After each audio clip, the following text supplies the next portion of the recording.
Abby from Motor City Nerds here, and long story short, I wasn't happy with my Dumbledore review I did, like, the one in detail I did, so I was redoing it, and, that, today is, what day? Today, well, technically it's Sunday morning, but, so, Ezra Miller's just missing? How do you just go running around like that? How does somebody like that go missing? Like, this is a problem, this is concerning, like, this is messed up what's going on. Also, Warner Brothers, what are you gonna do? You have to make a statement. You don't get to sweep this under. This is huge. There's allegations that this guy essentially groomed a kid and then snatched him up when they were 18 and is now just running away with them. And I said this a few years ago when that weird shit with the fan happened. I go, I don't know what's going on with this guy, but there's something not right. Like, I don't know if you're joking around with somebody. I don't know the context. And then it got weirder and weirder and weirder. And now this shit in Hawaii, and then this, and now I'm like thinking, I didn't go see Secrets of Dumbledore in a theater because I stand by this. I don't think this guy was as good of a Grindelwald, but that's not his fault. So I'm just being real with you, Warner Brothers. I didn't know how I felt about supporting this in a theater, so I waited for it to come to streaming. And okay, you need to address this shit. I think somebody on this set, I don't know if they knew what was going on here or what, but I think somebody on this set was like, this guy's a fucking weirdo. Lunatic. There's something off. This guy's a threat. There's something up. We should get him the fuck out of here. And told somebody, and somebody somewhere was like, you wanna know what? Let's get him out of this fucking movie because, or whatever. They did reshoots or something. Somebody somewhere knew this guy was a problem. I don't know. But I think it did affect this character dying now and dying off screen. Somebody got him off this goddamn set. But I didn't mind. I mean, after all that shit with Hawaii was coming out, I was like, I really don't give a shit. Get him out of get him out of these fucking movies. This isn't right. Because I was super stoked when Johnny Depp was playing Grindelwald. That was the first time I think I saw Johnny Depp with like a spark back in his eye and not just wearing like funny makeup and craziness for kicks. And I thought he played a great Grindelwald. And I think that Jude Law is a flawless Dumbledore. So I was super stoked to finally see them like go at it. And then you switch it up on us. And like I said, this guy was fine. And somebody said he played Hannibal Lecter. Is that accurate? Because that's a funny connection. Everything's Dark Tower. Oh my god, Mads Mikkelsen, he did. He played Hannibal. He played Hannibal Lecter. He's my favorite character. Where are you at, Hannibal? He's somewhere around here. He's up top, of course. But what's funny is, this guy played Hannibal Lecter in the TV show. Ralph Fiennes, who played Voldemort, was the bad guy in Red Dragon, which is the first in the series of Silence of the Lambs, which is the book series that Hannibal Lecter's in. So everything connects. Because Warner Brothers, like I said, you gotta address this shit. This is one that you can't just go, and shrug this off. I was really stoked to see this Johnny Depp performance. I really was. Like, outside of just loving Johnny Depp, I was really stoked for this, and then we didn't get it. But this guy did fine. Mads Mikkelsen, he had a very creepy, snaky look to him. But then I'm like, I don't want to get Voldemort vibes from my Grindelwald. I will say, the music in this is beautiful. I really loved the opening with the restaurant. There's a lot of themes going on in here with memory. Okay, the pensive. Remember how Dumbledore watches all his memories back and shit and he pulls them out? We see Grindelwald do that with the Elder Wand, which I've talked about that before. I'm like, can only the Elder Wand do that? Because that's exactly what happened, because Horace Slughorn does it. They show Grindelwald do it, and then when they have that first opening shot in the beginning, and they're in the restaurant eating and talking, great scene between both actors, but Jude Law is killing it. And I have an argument that this might be the closest portrayal to Dumbledore that we know. He toes the line between bad motherfucker and kindly funny grandpa so well, and I'm like, Jude Law's really killing it as Albus Dumbledore. I had assumed that they were in a memory and or he was that strong and they have that tight of a connection that they could talk in that way, where like it's almost like that's where they go to meet up in their brain and they both know it is this restaurant they probably used to eat at together or something. But something that I thought was very interesting. And it keeps my theory kind of alive. It's not that, I'm not saying that there was no gayness, because there was totally gayness. Dumbledore was totally in love with Grindelwald, they were totally doing stuff, they were totally together, that was totally a thing, get over it. But I've always said this, that's the tragic side of Dumbledore, is that he's alone. I don't think that Grindelwald can love anybody. I think that Grindelwald is a manipulator, and I think that that's what makes it so tragic about Dumbledore, and that's what makes him so great, in that he still chooses love all the time, because he's always the one who ends up alone. He's a very isolated character, if you think about it, and then all of a sudden this person walks into your life. You're a wizard, you're gay, you're way above everybody else around you, like, who do you relate with? And then this guy shows up. And Grindelwald's got his own shit that he's got going down, and you know that you want to do some crazy shit, but you know that this is the only person that could even rival or step to you. but you know that he might beat you. You're pretty sure that he might beat you. You're pretty sure that Dumbledore's probably going to whoop your ass. So what do? You manipulate him. That's a good way to put it. I don't think Grindelwald fell for Dumbledore the same way Dumbledore fell for him.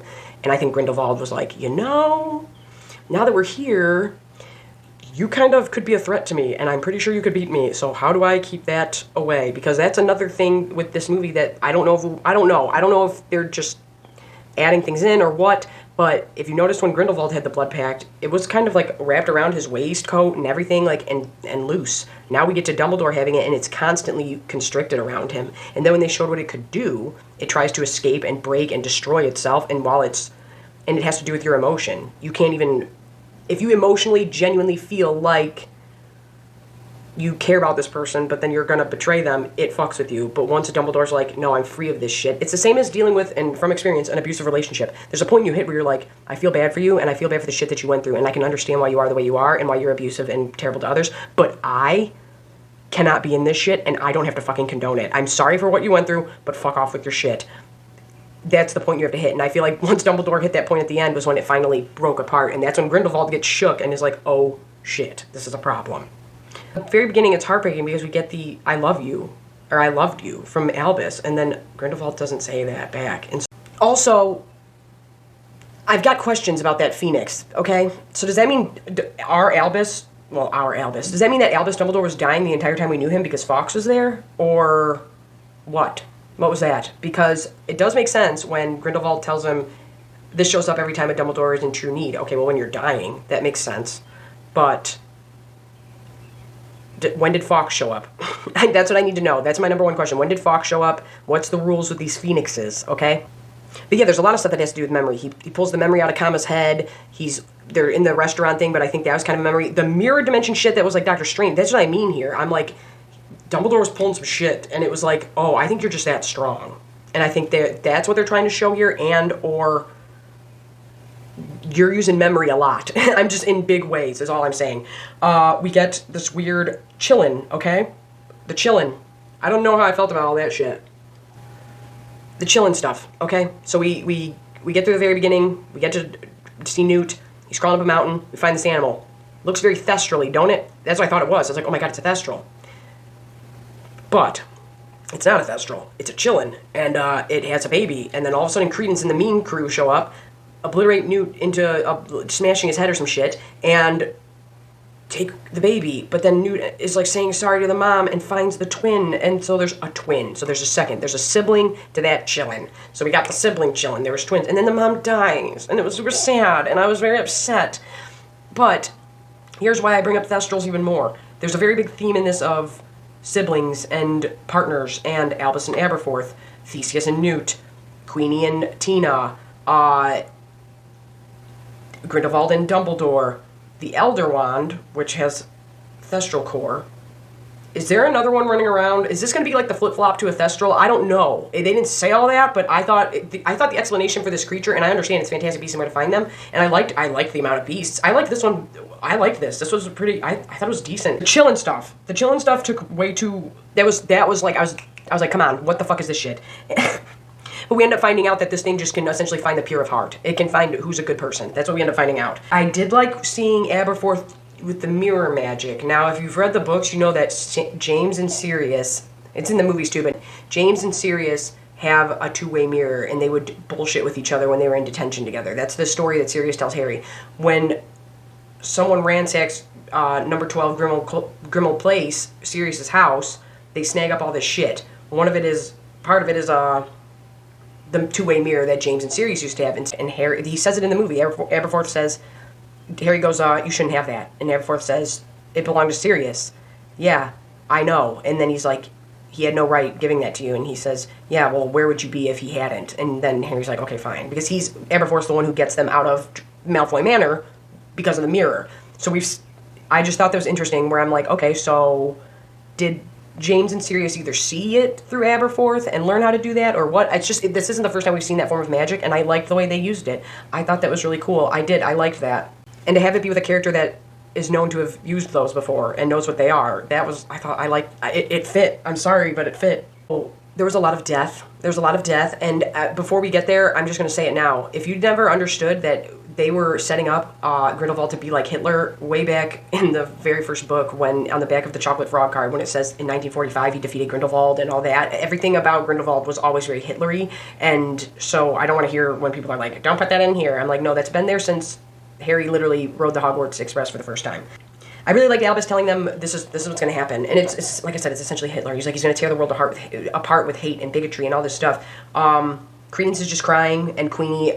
I think that this is another thing when I say memory and all that. Queenie is such a valuable asset and constantly reading people's minds. But you have to remember that Grindelwald and Dumbledore, Albus, are so strong that they can either block that and see into yours. So it's like they're already a step ahead. She's just valuable because she can do it all the time, and Grindelwald can be like, okay, yeah, no, and then I'll just read your mind. And she's a valuable asset to have. It's not that he cares about her, but I like when she told Credence, I don't tell him everything. I did like that scene. I will say this, I loved Lolly.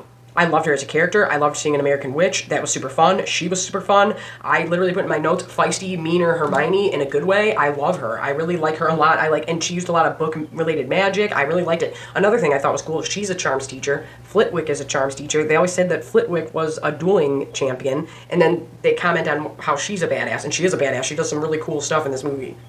Jacob showing up is always great. I like that there was 7 people in the beginning, 7 cases. 7 is the strongest, most powerful, strongest magic number. There's 7 people on a Quidditch team, 7 books, 7 Horcruxes. 7's just a big deal, but there's a lot of 7s popping up here.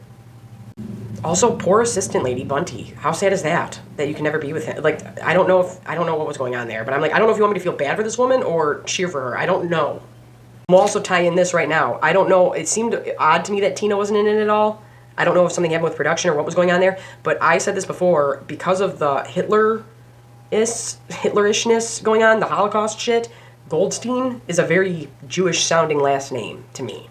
I could be fucking wrong, but that sounds very Jewish to me. Because, like I said, Grindelwald gets defeated in 1945, and they talk about fighting in World War I, which means World War II is going to affect them, and then it's like, okay, if you're Jewish and you're running around in Europe, that's kind of a scary, horrific time.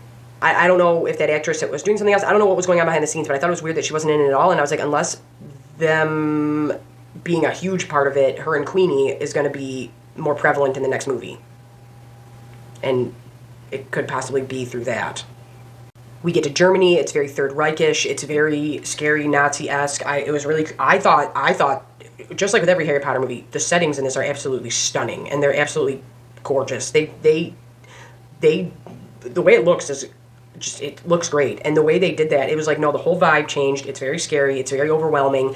I genuinely was like, oh, this is and it made me feel the way it was supposed to make me feel, because they're picking like a UN leader essentially, which is that the International Confederation or something. So they're picking like all the ministers of magic are picking one big one to lead them, and I thought that's the shit where I'm like, man, no, get out of this, turn left, get out of this, Snarf home. I'm coming. Speaking of fantastic beasts. Hi, how are you? You alright? Okay. If you don't want to talk to me, I'm not going to make you. Jeez. She wasn't even outside. She wanted in. What a turd. I like that Jacob's the one to step up and be like, no, this is fucking wrong, because that's a big, huge theme in this too, is he tells him, just try. That's all we can do is try. All we can do is try. And I really liked that message a lot. And Jacob's the only muggle in the room, and he tries anyway. And I loved that.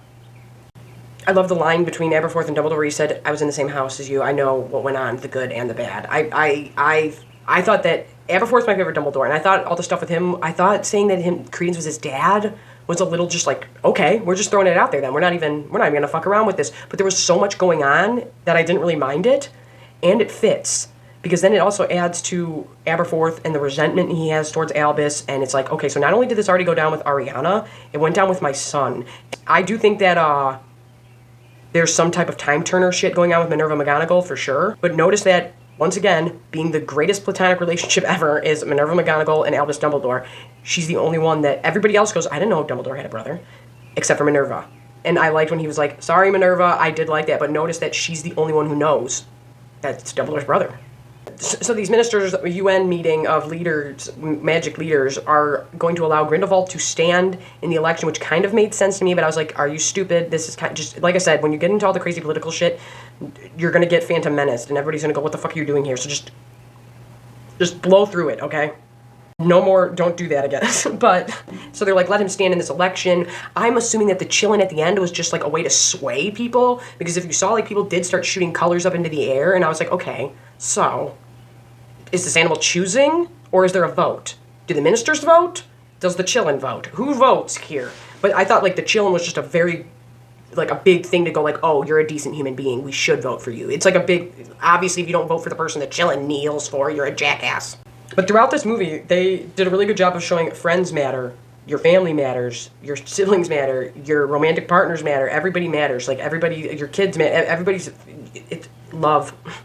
Because that's Dumbledore's big thing, love, and I really liked it, and to just try your hardest, I really like that. And even if you're mad, like Aberforth is, you can still be loyal and love somebody. It doesn't mean you have to be their BFF, and I can appreciate that. It's like, just because we don't have to hate each other, we can still be cool and be loyal and be good to one another, and you know what I mean? I think Queenie starts to flip when Kama goes. So they have Yusef go and become like a flip spy, and they take the Lethal Lestrange memories out of his head, but when that happened, that's when you can see that Queenie is bothered. And now, they didn't change actresses, right? Obviously, that's a very good-looking woman, but I'm like, I don't know if it's the makeup, the hair, or what. But she just looks not the same. But you can tell she gets visibly bothered once Grindelwald starts fucking with people's brains and shit. Oh, and I was shocked when he slit that animal's throat right there. When he slit that animal's throat right outright, I was like, holy shit.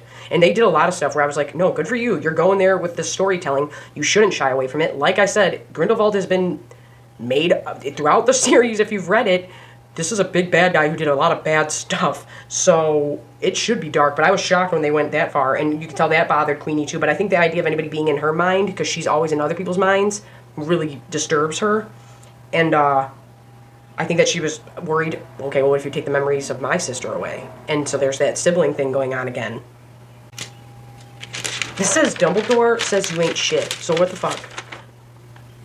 Oh, let's talk about the Credence Dumbledore fight, because, one, that Doctor Strange crazy shit was awesome. That was sick. The way Jude Law played it, the way Dumbledore is just like, no, like, you are nothing. Like, I'm not even trying yet. Like, good fucking luck. That is so well done. And Credence is trying so hard because he's so angry. And I thought that was really well done. I really did. Now, somebody was saying that Dumbledore spit on the glass. That's not what I think happened. And once again, like with the restaurant, was this all in his head? Are you just that strong, Dumbledore, that you can charm somebody to think that all this shit's going down, but it's not? Because it happens again at the end of the movie, and it's like, no, I think that people realize, like, holy shit, how strong is this guy? How long have you been in my brain making me believe this? Like, that's crazy. I thought that he blew a snowflake, I thought that was the point of the snow, into that glass, and then and then you see Credence's hair blow back like a charm went over him, kind of like they do in Gringotts when Harry hits him with Imperio. So I was like, oh, he charmed him. He's under a spell right now. But I thought that choreography and that whole fight scene was awesome. That Doctor Strange level shit, that was sick. And like I said, having Jude Law play this character flawlessly, it was perfect. And I thought he did a great job showing, like, this is effortless. Like, you are really not a problem to me. But I don't want to hurt you. I thought that the crab waddling stuff was genuinely funny, but it was too long and just shoved in. Also, this Niffler is doing the most work. But that's kind of the point, is that Grindelwald thinks these things are beneath him. Same thing with the very first one. He throws that lizard out the window. In the next one, he underestimates the Niffler. He thinks things are beneath him, like muggles and other stuff. He thinks they're beneath him. So he doesn't think about things like that. He kills Chillins and shit like that. But this Niffler is doing the most work. It got the blood pact. It's the one that gets them out of this jail. And like I said, the scene was funny, and I thought it was cool. I thought it was really cool. I like the little firefly and the thing. I thought it was, but I was like, move it. Why is this taking so long? But I did think that Eddie Redmayne was genuinely funny. It was genuinely funny stuff, but it was like, move it. We got Dumbledore. Essentially, Dumbledore says the Dumbledore motto, which is, I'm making things harder than they need to be. So this time, they just make up an excuse for that, which is, we have to have Grindelwald confused, so we can't give him an exact thing. We can't give him an exact vision, so we gotta have him on his feet. But it's like, Dumbledore, you knew that it was going to be Jacob. You knew that this shit was going to go down. So that I really like Jacob and Lolly together. I thought they had a lot of chemistry. That was fun. I thought when they went to this weird dinner party shit and Lolly got to tee off on people, that was sweet. That was really cool, really well choreographed. And like I said, I loved that character. I loved that actress. I really loved that. Everything about her was sweet. That was really cool, and I loved that scene. Throw me at fucking Hogwarts any day of the goddamn week. I don't care. Give me sprawling shots and give me the music over it, and I love it, and we all love it. Shove it. This did a really, really good job of mixing the music perfectly. This did a great job of using the Harry Potter music when you needed to, with the room requirement reveal, with the Hogwarts reveal. It used the music perfectly when it needed to, and then the score it already has is beautiful. The music in this is beautiful. So we get to Hogwarts, and we get to see an American inside Hogwarts, which I thought we get to see too, which was really cool, and I really liked that. And I think that, I really like that a lot. But my one issue is, I guess I could just Google this, but Dumbledore is not headmaster yet, right? So I didn't understand why I guess maybe that's why they had him in the Great Hall and not in his office, because it wouldn't be his office yet. Because Dippet is before him, right? Yeah, no, he wouldn't be headmaster yet. So I was like, the way he's using the Great Hall, like it's his own personal classroom, is a bit odd to me. But I get it. We all love the Great Hall. Stick it there. That's cool. But after that scene, when they come back into the bar and Aberforth is, oh God, who is it? Oh God, I think it's Hobart. But when Aberforth is feeding the Chillin, I think it's reminiscent of when he used to feed the goats with Ariana and would keep her calm, and that's like his thing, and his Patronus is a goat. But I think that was a Easter egg of that, because right when Albus sees him with getting along with this Chillin, he's like, he gets all serious again, because he doesn't want Albus to see that side of him. We finally hear Albus talk about the duel that killed Ariana. Of course, Aberforth was the first one to throw a punch, essentially. He shot first, then Albus tried to stop it, then Grindelwald laughed, and then they were all dueling, and then they still don't know which one killed Ariana. But I think the reason we didn't get to see that is because, and like I said, memory was a big thing, so why didn't we see it? I think Dumbledore's already been fucking around with his memories. But not just that. I think the reason that we didn't see it was because that's exactly what happens with Credence at the end. You get what I'm saying? That's exactly what happens, and that's exactly why Aberforth would have so much resentment towards Albus, and why they are so estranged. But at the end of the day, love wins. Essentially, Grindelwald reanimates the dead Chillin from the beginning and makes it do what he says in front of everybody. And then Newt shows up and is like, yeah, no, I have a real Chillin. That one's a reanimated dead corpse. Actually, Credence says it, but either way, it's really creepy, and I did not like that reanimation shit. That was creepy, and gross. But it's supposed to be. It's supposed to be creepy and gross. And if they just would have shown that and not went into all this crazy explanation about it, I think it would have been better off. I don't think this was perfect, but I did think it was better than the other ones, and they're definitely getting their footing, and I think it fits. It definitely fits. Everything fits. I thought seeing all of these ministries all over the world was one of the coolest parts. I thought when they got to the Himalayan part, or the Himalayan mountains, that was super cool. I really liked that a lot. That fight through those streets, that was awesome. Now, am I the only one who got Fred and George Weasley vibes that entire time? That is a perfect way to show, like, Dumbledore's just fucking with you, but not only that, like, all the things, like, they open one case and it's full of this, open another, it's full of that. It was kind of funny. It was some shit that Fred and George Weasley would do. And if you've read the books, you know that Dumbledore has an appreciation for Fred and George, and everybody says that. They're like, yeah, they're funny and stuff, but they're talented, and they're good at what they do. Like, just because they're funny doesn't mean that their magic isn't really good, you know what I mean? So I think Dumbledore has an appreciation for Fred and George Weasley, because he's like, man, I can be a little prank motherfucker. Like, Dumbledore could fuck you up, and he's not. He's like straight up pulling pranks on you until the end with the fight with Grindelwald, and I just was like, oh, this is super reminiscent of Fred and George, and I like it. On top of already having really cool fight scenes, choreography through the streets. I like that Albus chose Jacob to go with him, so you chose the Muggle to be on your side. I didn't like Jacob getting tortured. I don't like the Cruciatus Curse getting used on him. That sucked. That was rough. I thought it was very telling that Jacob was with Albus, and so then it's like, look, Grindelwald, I have one at my side. You get what I'm saying? I didn't like I keep saying, this isn't perfect, but I liked it more than the other ones, and I wish Johnny Depp was there. That's some bullshit. I really liked his portrayal of Grindelwald. Jude Law, though, he's playing this role flawlessly. He's killing it as Dumbledore. He really is. He's great. I still stand by Hagrid has to show up, right? Hagrid has to show up. There's no way he couldn't. Him and Newt are like the same. They were both thrown out of school. They were both kind of adopted by Dumbledore. They both love beasts. Oh, and me and my friends Lee and Jenny were talking, and we totally come to the agreement that Aragog the Spider totally came out of Newt's case, right? So that's what I think. I think that Newt is going to give Aragog to Hagrid, and we might see it. I think we might get to see that in one of these movies. Let's talk about the duel, though, because I really like that, because once again, it's the same thing. We have Credence stepping up. That's a dead Chillin. Grindelwald this time, though, knows I'm fucked when he sees the Blood Pact fall apart.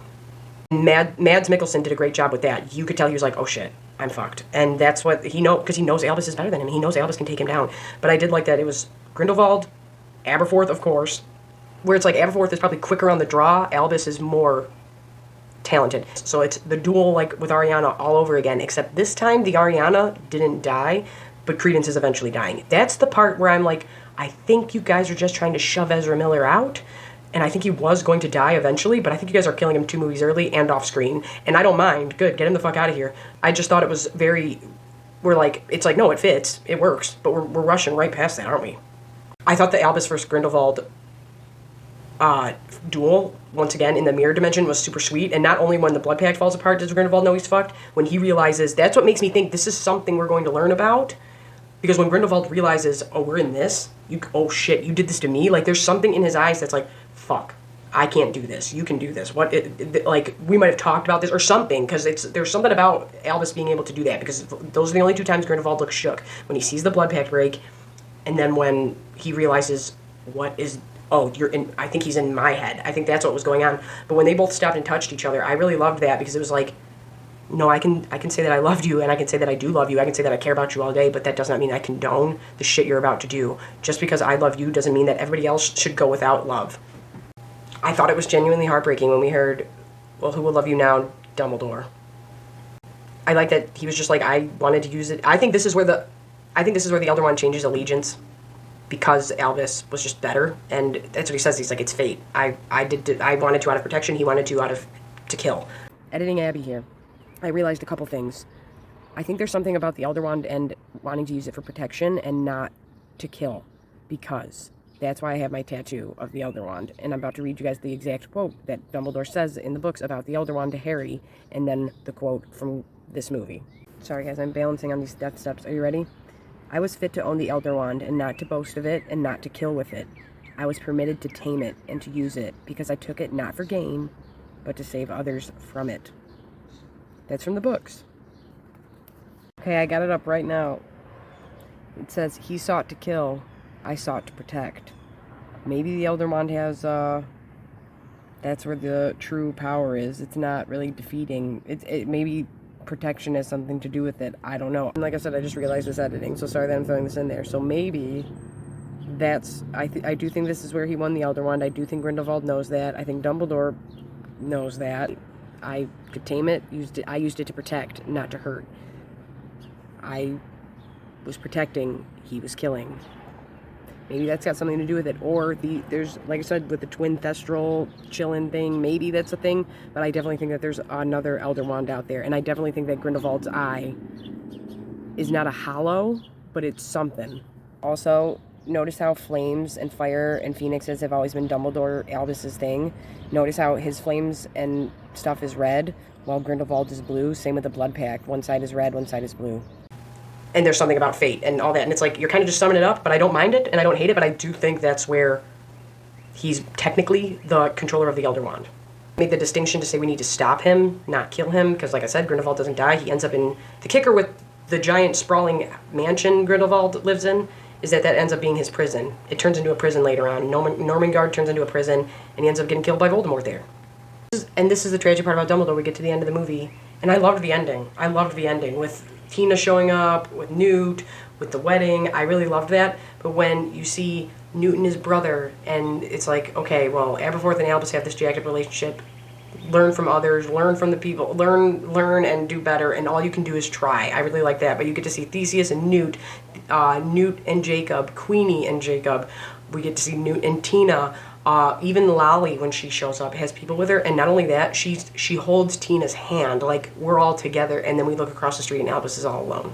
This alone old man that had loved once, and because of everything, he couldn't have that, and he chose what was right, not what was easy, and I thought the ending was so tragically beautiful. I really did like the ending a lot, and just for Dumbledore as a character, and if you really love this series, yeah, and because that's like I said, you must have already felt ostracized because of your sexuality, and then you feel ostracized because you are so much at a higher caliber than everybody. It's hard, like, if you ever met somebody who's like super smart, it's hard for them to relate with other people sometimes, until they see somebody on their wavelength. It's the same thing if you know boxing really well, or whatever really well, and then finally you have somebody who's your peer, and you're like, oh my god. And not only that, like, you want to bang me? Like, cool. Like, I finally have someone. And then Dumbledore has that taken away, and he never has it again. But no matter what, he chooses love every time. Love for friends, love for humanity, love for each other, love for your sibling, love for your romantic partner, love for whoever. Like, and that's the best part about Dumbledore.